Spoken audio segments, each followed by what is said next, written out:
On the evening of June 9, 1912, in Villisca, Iowa, a family gets ready to finish up for the evening. There's conversation in the house, and you can feel the humidity in the air. It's a typical summer evening. Sarah and Josiah had spent the evening at the Presbyterian church, where their 4 children attended the children's program, which Sarah was in charge of coordinating.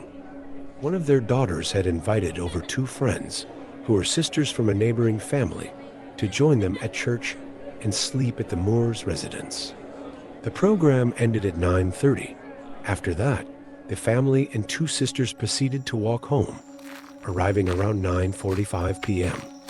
After the family arrived home, Sarah would get the kids ready for bed, her 2 young girls in the first room, the 2 brothers in the next. Then Sarah would tuck the Stillinger sisters in for the night in their guest bedroom before she and Josiah could head to sleep. Later that morning, at around 7 a.m., Mary Peckman, a neighbor of the Moore's family, grew increasingly concerned when she noticed the kids were not outside, starting their chores for the day as they usually would. The Moore's house was still closed. She noticed that all the windows had been covered up from the inside, and later stated that this gave her a terrible feeling, as it was extremely out of the ordinary. Mary walked up to the door and knocked. No one answered. After calling out to the family a few times, she tried to open the door, but it was locked. She decided to let the Moore's family's chickens out the coop and called Josiah's brother Ross.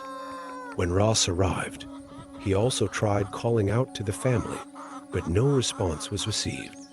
He removed his copy of the house keys from his pocket and began to unlock the door.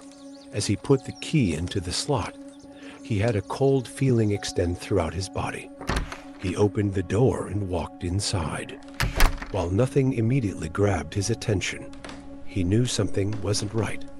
The guest bedroom where the Stillinger sisters were sleeping would be the first door he would find closed.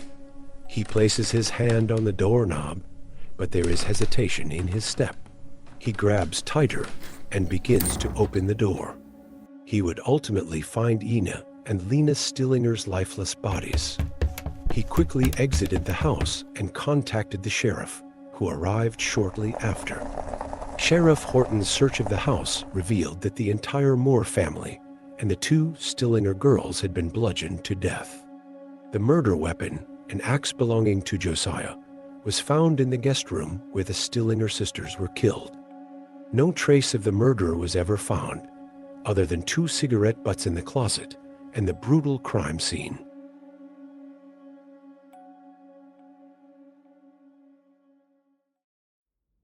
Before the family had come home from church, while they were away, an unknown assailant would break into their house. It's thought he gained access through the back door. It was a small farming community. Most homes were left unlocked in this period. It is uncertain at what time he entered the Moore's home, but it was likely in the late afternoon. He had a few hours to walk around the house and plan his attack. He would ultimately decide to wait in the closet for the family to come home and go to sleep. He sits down on a bundle of cotton and waits. After the family goes to bed, he waits a while longer, calmly enjoying a cigarette. After enough time has passed, he kills his cigarette on the wall inside the closet before he picks up his axe with his right hand, clenching it tightly. He would then open the closet door and proceed to enter the parents' bedroom, where he would beat Josiah to death. After that, he would attack Sarah with the sharp end of the axe. He then turned his attention to their children, first the brothers, then the sisters and their friends.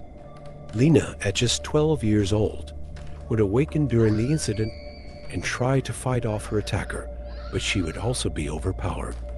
The killer would then return to the master bedroom to inflict more blows on the parents. Once having felt like he had enough of his depravity, he removed a slab of bacon out the freezer and placed it next to the axe he had just used to brutally murder 8 people. He would leave the house and never be found.